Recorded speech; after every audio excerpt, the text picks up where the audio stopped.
ADBN, Advocate Broadcasting Network.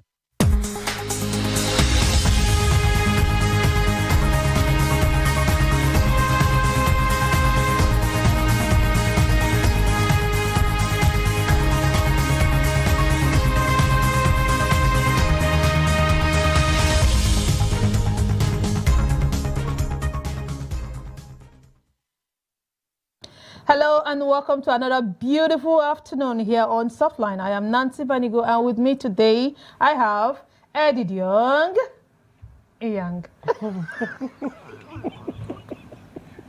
Hello everyone, good afternoon. Yeah, it's a beautiful Tuesday. It's actually raining. How's the weather over there? Welcome to Softline on ADVN TV. Okay, so it's actually raining. Yeah, it's been raining since morning, and this is a beautiful weather. Okay, it's a beautiful for you, weather. right? Oh, well, I think for everybody. Don't you like the weather? No. You don't like the raining season? Okay, so which of the weathers do you prefer, or do you prefer? Well, I'm neither here nor there. I love all weathers, but not at the extreme. Oh, okay. Exactly. Whatever weather, if it's raining, but for the rainy, yeah, I like rainy season though, but not when it's back to back, and it's so cold. And, okay. I understand what you're trying to say. Exactly. Everything in excess though, it's bad. So we just enjoy a bit of them, all right? It's good.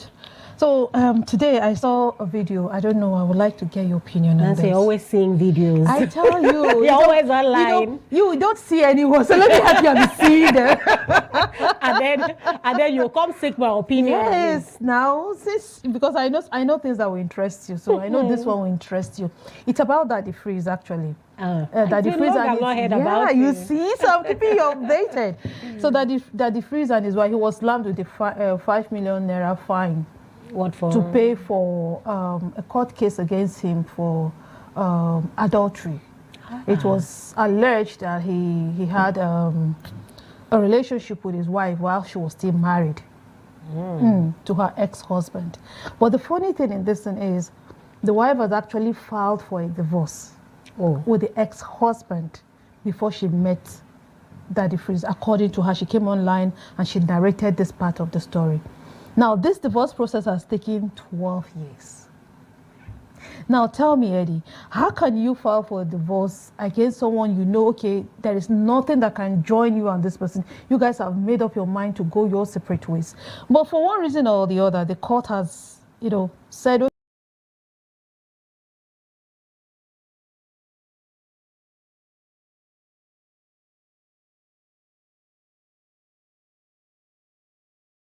this case to be finalized for 12 years before she can, move on with her life. Even if she finds love within this set period of time, she should wait. Because according to the law, the fact that she's still married to her husband, so whenever she goes into any relationship, it will be termed as a crime. She committed an adultery, and now that is why Daddy Freeze has been fined 5 million naira. Well, that's because of the law. Because naturally, I think there wouldn't have been any issue because of the number of years they've been apart. Okay, so my problem in this whole brouhaha now is that the man, when a woman files for a divorce, why is it that the man is free to move on with his life? Yeah, it's a man's world, they say. if you check the story of Yo Edeche, it's the same thing. The wife, what's her name? May, filed for a divorce. Even before the divorce came, Yo was already married to another woman. I didn't see any court case against him. Nobody fined him for anything. So why is it that when it comes to a woman, it's always a different scenario, a different case? It's a man's world now. But this is not fair. We just have to talk about it. It's not fair. I'm actually saying that because I don't have what to say.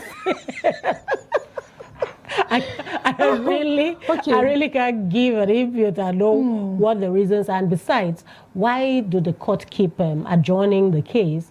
Is it that the husband is not ready to of course, it's always, or are they trying to see if they can reconcile? Come together. So if we know the reasons why. No, the reason, it's no problem here. The problem is, as long as the court case is in if the case is in court, it has not been. The two parties, the same treatment should be melted upon the two parties. The man should also receive same the man shouldn't feel free to move on with his life and then expect the woman to be in one place. We'll need to bring a lawyer to have more insights to this. But now let's look at it in the moral sense. Let's just look ordinarily, ordinary morally, woman. Yes. What is your take on this? Shouldn't it be since the case is already in court that these two people say they don't want anymore? Apart from the court case, both of them have agreed. Yeah, have agreed. Both of them have reached a point where they can't cohabit. So it's obvious. The next line of action should be move on. Move on. Yeah, I agree. Sure. So why is it that now a woman does it, it becomes a taboo, but the man is free to do it? So for me, I'm thinking if the court of law was not involved, maybe there wouldn't have been an issue. Yeah, there wouldn't have been an issue. No court would go after her, for whatever decisions she would have taken. But because it is there, the law has to take its course. So sometimes, for me, I think it's better you take your decisions out of court. Yeah. Yeah, but then if they got married in court, it's just logical they go separate. That's if they got married in court. But we don't have that part of the story to know. Some people, even when they are not married in court, they go to court maybe to secure certain things, the children, properties, because of all the time they've spent, or years, or maybe financial commitments or stuff. So for me, it's really not an issue. Well, I think it was a good idea. I think we'll bring a lawyer to talk about this, because I really want us to get to the bottom of this. Why is it okay for the man to move on even before the divorce has been pronounced, as both of them not being married anymore? It's okay for the man to move on, but when the woman wants to move, and the most annoying part is the society. People, because when I saw this video, I went to the comment section. Nobody seemed to be siding her. Nobody seemed to want to listen to her own side of the story. All they were just saying, she's an adulteress. This is really not fair, seriously. Now I understand why we have feminism. Why we have a group of women coming together to protect the interests of women. It's for these reasons. Oh well, let's go on a very short break, and when we come back, we'll introduce our guests as well as our topics. Stay with us, we'll be right back.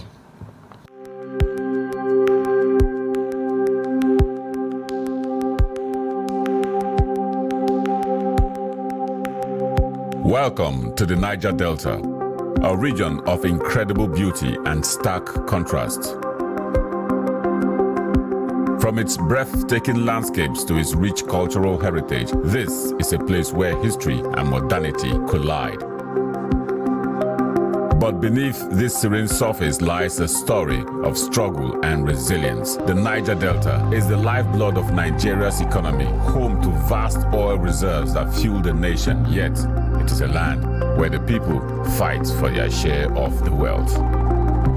Join us on the program Niger Delta Today as we explore the heart of the Niger Delta, discover the vibrant cultures, the struggles for environmental justice, and the stories of the people who call this place home. This is the Niger Delta, a land of contrast, a story of resilience, a journey of hope. Don't miss our exclusive series, Niger Delta Today, every day at 12 noon, only on ADBN TV. Witness the untold stories, experience the journey, be part of the change.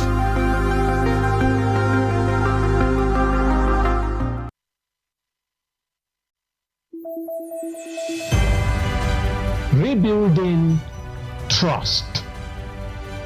Manipulated and conned over time, Nigerians are confused about whom to believe. Trust is the foundation upon which organized progressive societies are built. Trust embodies important elements of life. This 5-letter word, trust, has a deep meaning for whom we are and what we have become. It means being transparent, reliable, understanding, sincere, and truthful. Without any of these elements at play, societies become chaotic and completely disorganized, while anarchy sets in. Lies, half-truth, and deception have created mistrust of the government and by extension impacted the everyday lives of the citizens. Many of the woes being witnessed in Nigeria today have evolved from a lack of or betrayal of trust. We must retrace our steps. We have so many issues to deal with or to grapple with. Issues of economy, employment, poverty, and so forth and so on. And trust shouldn't be one of them. The trust deficit is a huge problem between government and the government, individuals and their communities, politicians and their constituents, the armed forces and the civilian populations, private service providers and consumers, the courts and litigants, traditional rulers and their subjects, and even between religious institutions and their faithful. But how did we get here? And what should we do to rebuild these broken elements? If you go to the market, I have witnessed it, where even the measuring board is, indented that way so that, it will appear full, but you are buying just half of what you are told is being displayed for sale. Something went wrong. What, when, and how are issues needing interrogation, and these are the questions that this platform will regularly attempt to address and provide informed and cogent answers to. All human relations are based on trust. It is a hard thing to say you have lost faith in a system or humanity. When a house is defective, with leaky roof, broken walls, faded paint, and non-functional amenities, of course, the right thing to do is to fix it. Join me, Sani Mohammed, and others on this platform every week as we discuss ways to rebuild trust and put our house back in order.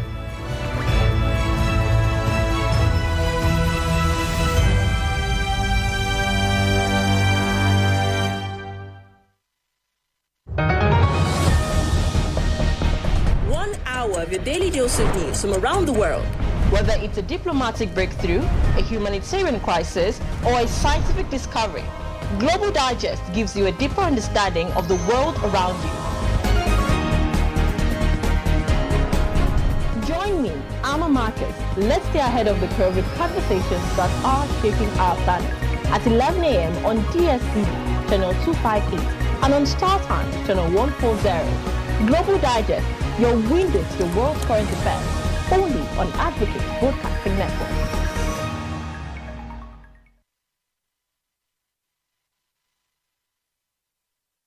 Welcome back and thanks for being there. So today we are discussing a critical public health issue affecting Nigerians, the cholera outbreak. So joining us is Dr. Asukwo Onukak.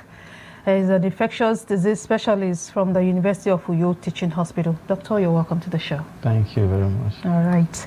So let's just dive into the first. Let's discuss the latest of this outbreak in Nigeria. What's the recent, data, the cases who have number of deaths we have recently. Can we start from there? Okay. If we are to start from there. Presently, as at the data that was released by NCDC, latest being July 7th of this year, yes, there have been about 2,800 cases, suspected cases, with about 82 deaths.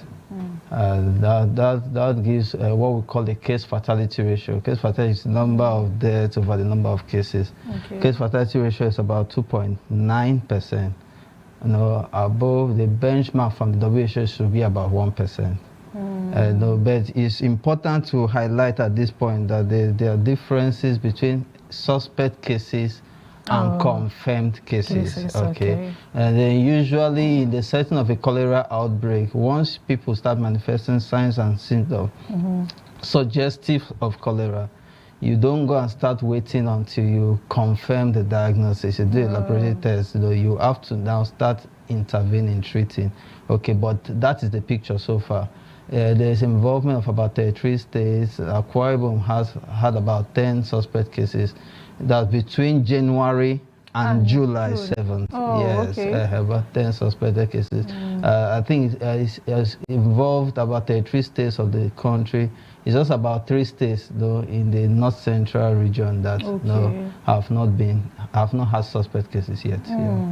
You know, well, we're in 2024 and we are still talking cholera. It's surprising. You know, it's surprising. So what exactly happened? Why do we... I remember history. I think we had cholera once, 2019 or so. I just saw that history this morning too. And I was thinking, when this kind of a thing happened, there should be measures, to make sure it doesn't happen again. So why are we having cholera now? Why is it back? Or probably you could just explain to our viewers. I know everybody knows what cholera is, but let's just start from there again to explain what exactly it is. If I'm to talk about what cholera is a bacterial infection. Okay, the bacteria that causes cholera is called Vibrio cholerae. Okay. Now, and usually it's transmitted, we use the term fecal-oral route. That means from contaminated food and water that goes in through your mouth. Okay, so that's how you tend to spread cholera. So the food has to be contaminated, with the organism to come down the disease. And usually, though, after a period of about 1 to 5 days of exposure to this organism, people can now start manifesting signs and symptoms of this illness. In some people, it could be asymptomatic, depending on their level of immunity. Some people could have mild illness, but the problem is when you start having moderate to severe illnesses, and these moderate to severe illnesses tend to manifest more with, diarrhea, marked watery diarrhea. You could have associated vomiting. And then the problem is that now, since you're losing fluids, if you ever had an illness before where you had to vomit and stool, you notice that there'll be attendant body weakness. You tend to feel weak. And the problem with cholera is that the stool is out of this world. It's so profuse. In fact, when you have to manage patients, sometimes you have to create a bed where, to quantify the amount of stool they are stooling, you create a space in the middle. They just lie down there and stool. Okay, so there's loss of so much fluid. And so there's attendant weakness. The person can barely stand. You feel thirsty. With time, your eyes will be sunken. Your skin will look cold and wrinkled. All this from excessive fluid loss. And then sometimes it could get to the point where it can even, because there's a level of kidney damage that can come from reduced perfusion. Yes. So if you have reduced fluid in the body, it could get as bad as shutting down your kidneys. Reduce your output. So that's why I mentioned earlier that when you have individuals presenting with suspicious symptoms, you don't wait until you go to the lab and you confirm it. You have fluid replacement is very, very key. The interesting thing about cholera, even though it's an infection, usually doesn't manifest with fever. Okay, yes, usually doesn't. But you have to start intervening, and then there's room for antibiotics as well. So to come to your initial question as to why we still have cholera, it's still a problem with us in the developing climes, and I've talked about it being associated with contaminated food and water. Okay, so it boils down to poor hygiene, poor basic hygiene. So source of drinking water, access to source of drinking water, open defecation, people that are infected, with it. You have in riverine communities, people do all those kind of things. They want to do their business, they just go to the water, and then, so if you now have someone that is infected and does that, and then for whatever reasons, either from drinking water or getting an aquatic life that is not properly prepared, it could result in people contracting it. So then the other common things could be, people that sell some of these drinks, Zobo, Tiger Nut. If you cannot vouch for the source of water that they used in preparing it, it could just be a source. Okay, I'm not downplaying on anybody that does his business, but we are just talking about the source of water that you're using in preparing it. So those are possibilities. So as long as we don't do enough in terms of ensuring proper hygienic practices, there's a tendency that we might just keep having those outbreaks from time to time. All right. Okay, so aside what other organisms or what are the other things that carry this bacteria that could, you talked about the aquatic life which could come from fecal, and I know, are there organisms that are not conspicuous that could? Okay, so in terms of organism, cholera is an infection caused by a particular organism, which is the Vibrio cholera that I've talked about. There are some technical details about the kind of Vibrio cholera that is associated with cholera. I don't think it's necessary to go into all that here. But basically, it's the organism that causes cholera.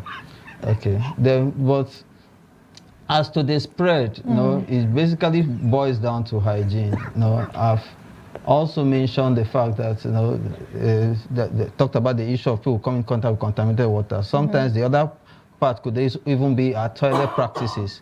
Okay, you go to the toilet, you don't wash your hands properly. Okay, so those are also means. If you have, like say you have an infected person, goes to the toilet, didn't wash his hands, goes and has a handshake with someone else, it could serve as a source of spread. So hand hygiene was not just for COVID. Okay, yes, it's something that can also, can save you, is very, very cheap. Okay, at least it's not like they're going to buy a hand sanitizer or something. Well, at least most people have access to water, and send some basic soap. If you could practice hand hygiene, it could take care of a lot of infections. When you say most people, there are some areas where water is a scarce commodity, and clean water at that. They have very. So you see, this is one of the things we have to. I agree with you, but even for the people that still have access to water, some of them don't use it appropriately. Yes. Is cholera associated? Because I really want to know why we have this outbreak at this point. In your own opinion, is it because of, could it be flood? Is it the raining season? Why exactly? What led to the outbreak? Well, at this stage, it can be be more of conjecture.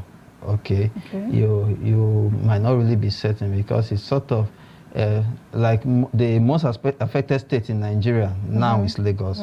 Lagos, followed by Bayelsa and Ebonyi, and then not to downgrade.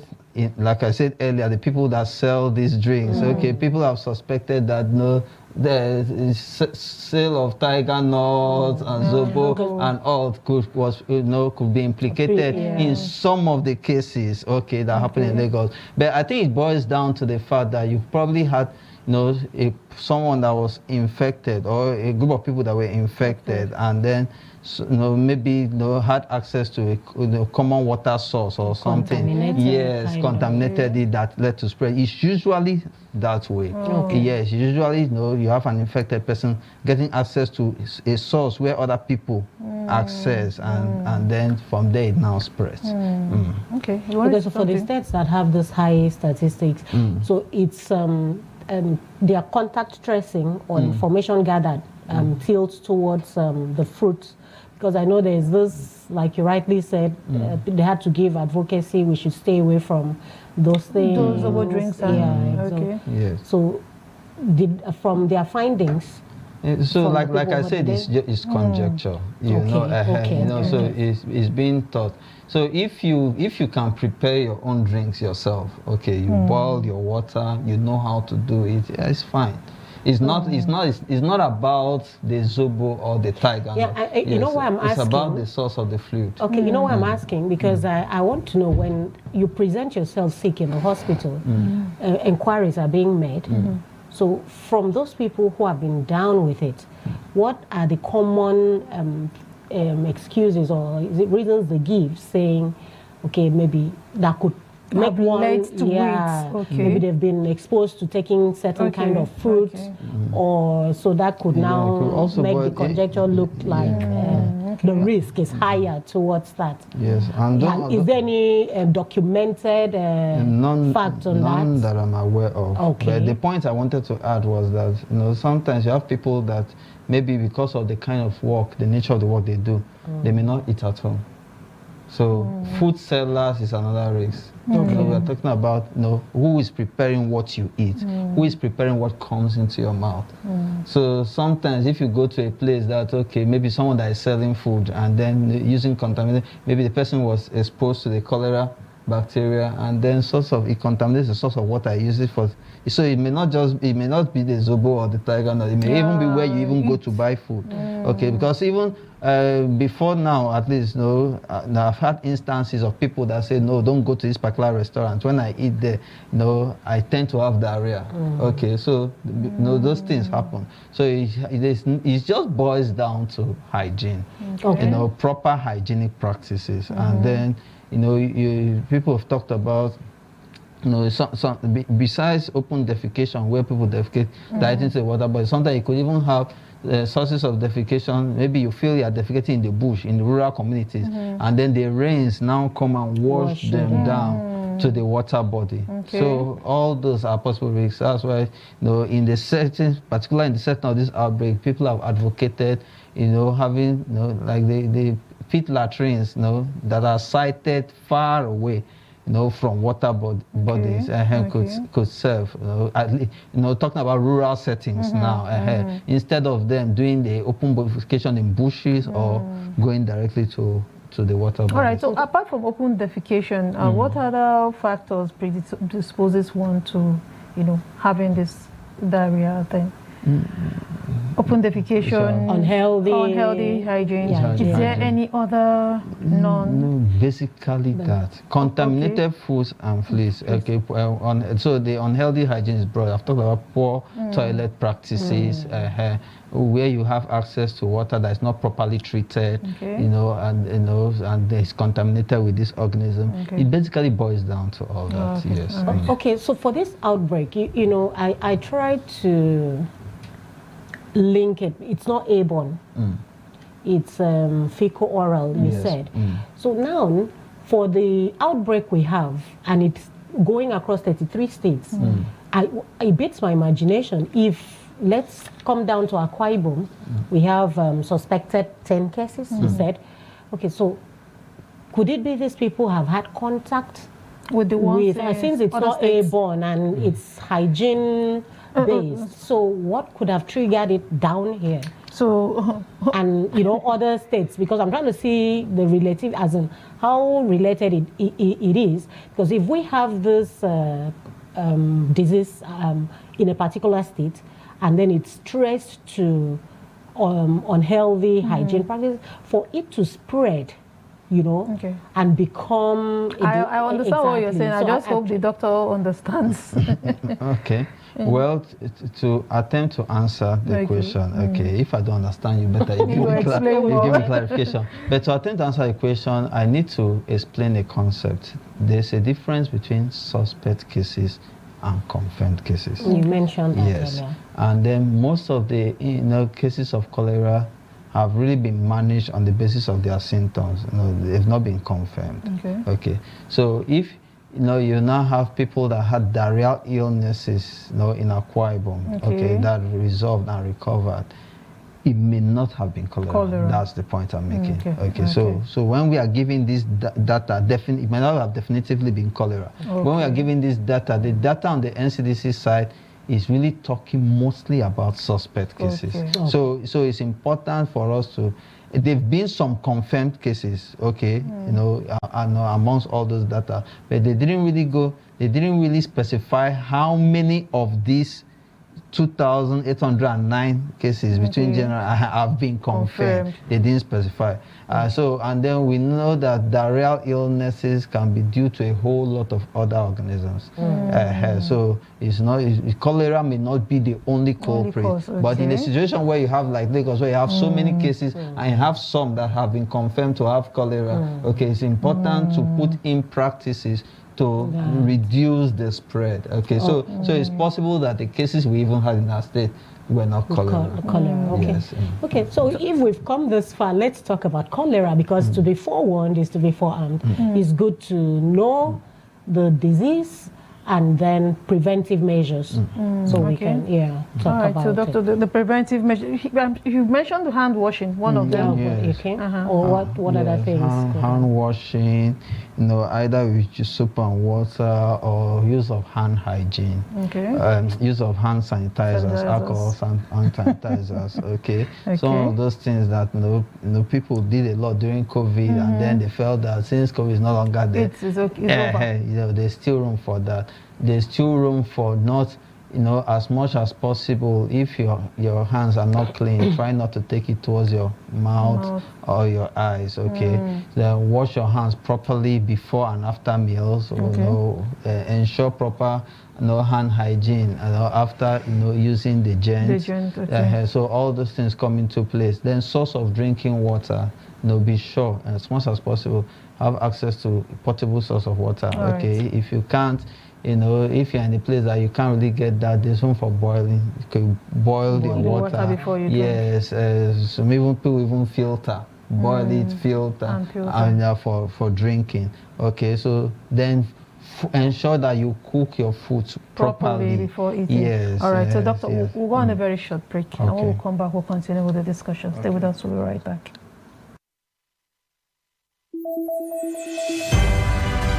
Rebuilding trust. Manipulated and conned over time, Nigerians are confused about whom to believe. Trust is the foundation upon which organized progressive societies are built. Trust embodies important elements of life. This 5-letter word, trust, has a deep meaning for whom we are and what we have become. It means being transparent, reliable, understanding, sincere, and truthful. Without any of these elements at play, societies become chaotic and completely disorganized, while anarchy sets in. Lies, half-truth, and deception have created mistrust of the government and, by extension, impacted the everyday lives of the citizens. Many of the woes being witnessed in Nigeria today have evolved from a lack of or betrayal of trust. We must retrace our steps. We have so many issues to deal with or to grapple with. Issues of economy, employment, poverty, and so forth and so on. And trust shouldn't be one of them. The trust deficit is a huge problem between government and the government, individuals and their communities, politicians and their constituents. Displayed for yourself. Something went wrong. What, when, and how are issues needing interrogation, and these are the questions that this platform will regularly attempt to address and provide informed and cogent answers to. All human relations are based on trust. It is a hard thing to say you have lost faith in a system or humanity. When a house is defective, with leaky roof, broken walls, faded paint, and non-functional amenities, of course, the right thing to do is to fix it. Join me, Sani Mohammed, and others on this platform every week as we discuss ways to rebuild trust and put our house back in order.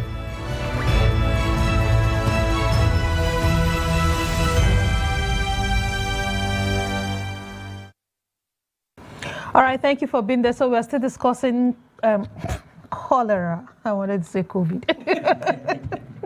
We're still discussing cholera preventive measures. So Dr.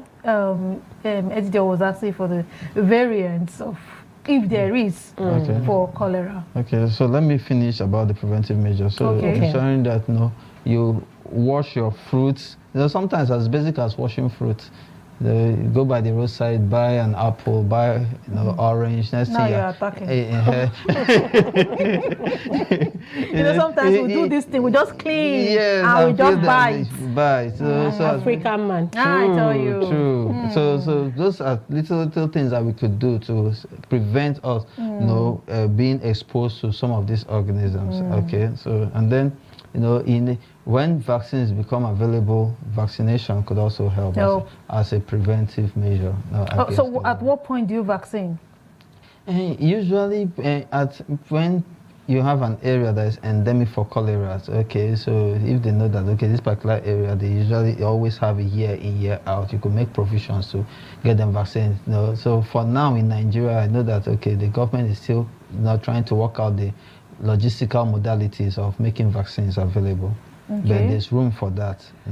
So the vaccine will prevent one from coming down with cholera? One, either prevent you from coming down with cholera, or if you have the illness, it's likely to be a mild, asymptomatic or mild.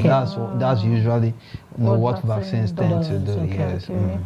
All right, so it doesn't take you serious. Okay, so let me satisfy my curiosity, doctor.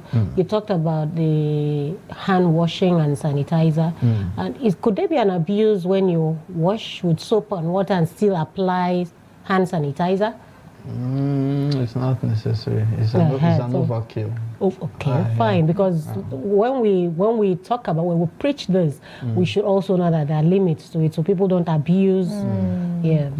Okay. So I want to know how prepared, we are in case, the unforeseen happens. There's lots of outbreak of this, and people come down. So how prepared is the state to handle? Okay, so that is where surveillance comes in. When you have a case, a suspect case, you try to push for the confirmation. And then sometimes, if you now have a lot of all those cases, you need to go to the environment where they are occurring. Bearing in mind that if you have cases that you can be able to isolate, isolating and treating cases is actually a way of preventing it, because if someone is out there in the community, being handled by people that are really ignorant, at least as far as that healthcare is concerned. They don't know how to handle that person properly, so they are exposing themselves, in the process of trying to, clean them, take care of them, and help expose themselves. So, and then from there, it could spread to other people. So usually when you now have outbreaks, you have a lot of people having diarrhea, vomiting. You have to have that index of suspicion. So they try to go there to find out, what is the problem? Where is this coming from? Is it their source of water? Is it the location of their toilet hygiene and all? Depending on the kind of community that one is dealing with. So there's increased surveillance in the whole country. That's the truth. Because of this current epidemic of cholera, there's increased surveillance, there's that increased suspicion. So whenever so that's why you tend to have, there are usually much more suspect cases than confirmed cases, in outbreak. So why you have that suspect cases is because of the increased surveillance. Once people come down with signs and symptoms suggestive of the illness of interest, it's better to isolate them. Yes, and then start administering care, observing, find out in their community whether it's spreading and all. So Akwa Ibom, like every other state, is having its surveillance increased to sort of contain the epidemic and prevent it from spreading further in the state. Are there triggers or symptoms? Like you said, you don't come down with fever. So for the other symptoms, do they just happen spontaneously, or they give a period of incubation or time where one could feel, this could be it or something, or it just happens? The incubation period could be within 1 to 5 days. 1 to 5 days. Some people even talk about within 48 hours. Oh. Yes, of being exposed to the organism. It can be that virulent. Okay, so it also depends on the strain of the organism you are exposed to.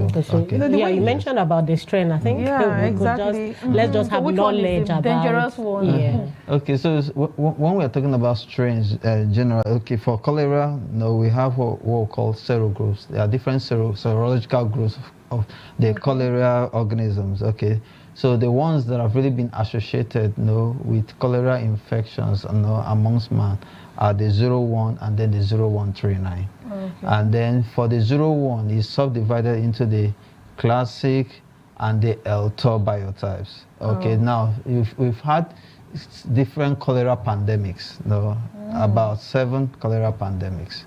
Yes, so the classic biotype of the 01 serogroup have been implicated in 6 of them. Yes. Okay. So the current one, where does it fall under? The one in Nigeria, we don't know that information yet. Okay, as to the particular one. Okay, at least I don't have that information yet. Okay, but suffice it to say that when you could have a person being exposed to a particular microbe, for an infection. Okay, two people are exposed to a particular microbe, but the virulence of one strain. That one person is the virulence of the strain one person is exposed to is different from the virulence of the other strain. Okay, and the other person is exposed to. So, and it now manifests with it reflects in the kind of the signs and symptoms of the illness they come down with. Okay. Yes, and then the other way of looking at it is also the level of immunity of the individual. Because for cholera, it has been found out that the acidic environment of the stomach actually is protective. Okay, so it will take an individual being exposed to so much of it to be able to, for it to be able to survive that acidic environment and go to the small intestine where it stays and causes the havoc. Yes. Okay. So some of those things, if one has some conditions that reduces the stomach acidity, or you are on some medications that reduces the stomach acidity, could also predispose you to come down. All right. Now that you've mentioned medication, you know how it is now. Many of these drugs are out of reach for the common man, so expensive and all that. We even have many of these companies leaving the country and all that. So I wanted to know if there are measures one could take, like self-medication that you could help yourself with when you come down with these symptoms of cholera before getting to the hospital. If you have one of my major take-home messages will be, if you have someone presenting with diarrhea and vomiting, go to the hospital as soon as possible. So if you cannot reach the hospital as soon as possible, find a healthcare. Why am I saying this? Most of the people that tend to be hard hit actually are children under 5s. Okay, now a child is, remember that I said that part of the main thrust of managing cholera is fluids. Okay, there's room for the antibiotics. The antibiotics will help to shorten the duration of the illness, but it's really fluids. So before you now go and start playing around with a drugstore for a child that is vomiting, having diarrhea, okay, maybe what you can do at home, you can maybe do ORS. Yeah, that's exactly. You can do ORS, either the one that can be done at home using salt and sugar, or you buy the sachets in a drugstore and dissolve in 1 liter of water. Okay, you could do that, but get to the hospital as soon as possible. Because for a child that is having repeated vomiting, for instance, it might not tolerate that ORS. They may need to cite a line and rush in that fluid. So the longer you delay, the more it might shut down other organ systems. Remember what I talked about the kidneys. So whatever delays that can come in someone that presents with signs of cholera, should be cut down as much as possible. Not also forgetting the fact that I mentioned earlier, that if you have a person with cholera, that the handlers are not handling well, you could end up spreading it to other people.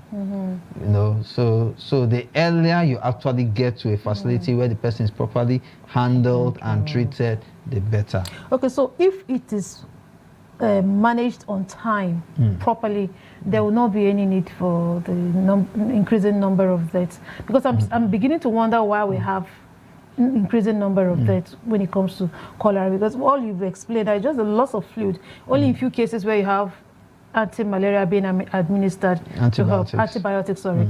So if it is just this, it sounds like something mild. No, there's a combination of the two. There's a combination of the fluid and the antibiotics. But the point I'm trying to say is that the main emphasis is really on the fluid, because you would think that, oh, it's an infection. Why not give the drugs? But the main emphasis is that the person, you just imagine just lying down and just keep passing stool as water.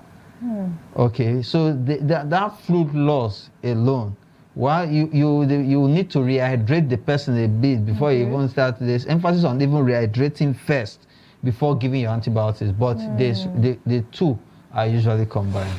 I understand big time, because you can imagine when you're having ordinary, what they call it, purge, the weakness and everything. So imagine now going to 2 per second and all that. But are there like some kind of misconception or myth around cholera that you would like to address at this point?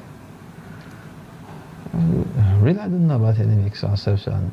All I know, I think the main thrust of our talk is just to try to enlighten the public. Okay. Maybe part of the misconception may be the fact that it's associated with tiger nut and zobo drink. Okay, so I think I've tried to address it. That it's really about the source of the water. So if you could prepare your stuff, in-house, and you're sure of the source of the water, so I think that may be that. But the other part is just to get people, members of the public, to be aware of the signs and symptoms and they need to access healthcare as soon as you can. Okay, whether it's that health post close to you, or the primary health center, or the general hospital, just the earlier you access a health post. And then since there's this increased index of suspicion all around the country, so the public health authorities, from the local government, they know how to contact the state, who know how to contact NCDC, to ensure that the proper information is sent across, and then proper arrangements to take care of the situation is there. Yes, like you have areas of the country that have a lot of cases. They are the epicenters of the outbreak. So you tend to have situations where NCDC personnel move to those areas to try to strengthen whatever services they are doing there to try and solve the situation. But the more we can take care of suspect cases and ensure that they are properly treated before releasing them back, the more we stem the spread of the cholera. I wanted to ask if you could remember what happened the last time we had the cholera outbreak in the country. Was there any lesson to be learned that period, and can we apply it now? It still boils down to what we've talked about. Imagine a situation in Lagos where you had the flood recently. Flood all over the place. So imagine someone that has cholera that now maybe pulled into a water source and now spread. And so those kind of things. So when we keep having some of those challenges, still have those challenges, the risk factors for the spread of cholera is there. We still have rural communities that don't have access to potable water. We still have rural communities that do practice open defecation. So we still have these things. People, food handlers, people that sell restaurants. We are yet to be really strict on ensuring that they observe some basic hygiene. If anybody can just collect a license and just open a place and start sell food to the members of the public. So those are basic things that as long as they are still like that, there's a tendency. So that's why this sensitization comes on. To tell me about. So if you're a food handler, you owe your customers that, ensuring that the source of water you're using to prepare the food is as clean as possible to ensure that you properly wash, whatever produce, vegetables and all, cook them properly, as much as, you want to make your profit, you should also think about, the health of your customers. I remember one time when we were talking about, there was a time that we had this NAFDAC officials really breaking in on people who are producing alcohol and pure water, all those corners. It became rampant one time, and somebody said to me, now that we're having this thing, before you know it, now we'll have cholera outbreak. And here it is, because it was just few months ago we have a lot of NAFDAC officials going in to stop people producing alcohol, sachet water, and then they show the environment where this is being produced, very dirty environment and all that, and they package this water and then come to sell to the public. Unsuspecting. So you see, so it was not the guy really he saw it coming. He saw it coming. So doctor, you haven't mentioned housefly.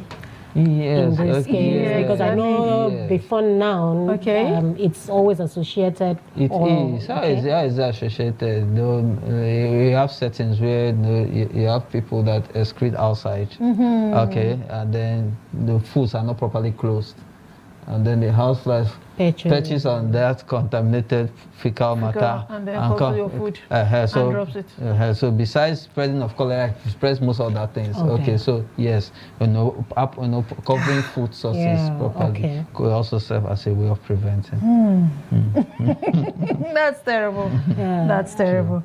All right, thank you so much. You want to say something else? I said I just realized how serious cholera can be. It really doesn't give room for you to actually take any. So it's better to prevent it. It's better to be cautious than allow one get down with it. Okay. All right. And I think another thing is for people to be well, I'm not a doctor, but since you're here, like trying to boost your immune system so that even when you have this contaminated stuffs coming into your system, it will not bring you down to the extent of having cholera. Well, when you talk about boosting the immune system, you don't need to overstress yourself. Just ensuring that you eat healthy. And like it seems like a joke. When people complain about the way the economy is, you need so much to eat, but sometimes like those rural settings you're talking about, sometimes they plant some of these vegetables by their side, the side of the house. You could plant cassava. There are some basic things you can do. Just eat healthy. Even if you don't have the money to buy immune boosters and all, sleep well. You'll be surprised. Good sleep keeps, contributes to ensuring that your immune system is stable. Try to avoid unnecessary stress, worry, exercise. Those are basic things you could do to ensure that your immunity is there. But you'll be surprised that those things sound like rocket science to a lot of people. No, not necessarily. I think they know it, but it's to be consistent at it. So if you are consistent at some of those things, immune system wise, you should be fine. And then you have signs and symptoms of illnesses, try and access a healthcare provider as soon as possible. All right, you've heard it all from the doctor himself. When you have signs and symptoms, try and access a medical practitioner. Okay, Dr. Asokwo, thank you so much for coming on the show today. You're welcome. All right, so I hope that in the nearest future we'll hear that cholera is over. Completely eradicated. And we do not want to hear this in the near, not 2025 or 2026, we'll come again and say cholera, no. And I think this goes down to people building. They should learn how to, especially landlords who build houses and then put the circleways close to where we have water bodies and all that. There should be plans on how to build to make these things far away from water bodies so that we don't keep coming down with this kind of outbreaks. The world has gone past this, so we shouldn't be talking about cholera this time. Thank you so much for being a part of the show today from all of us in the studio. It's bye-bye, and thanks for watching.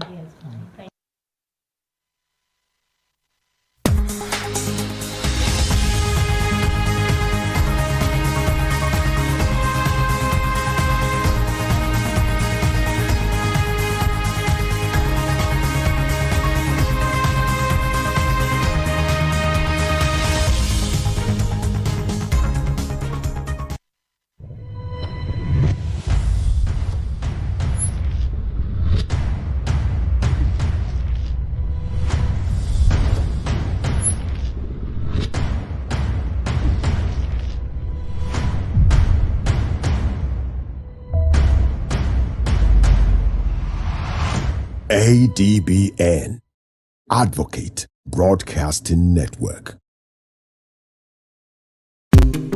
In a nation rich with history and culture, Nigerians face challenges that test the resilience and spirit of our people. From devastating floods to raging fires, from terror of kidnappings to the violence of banditry, emergencies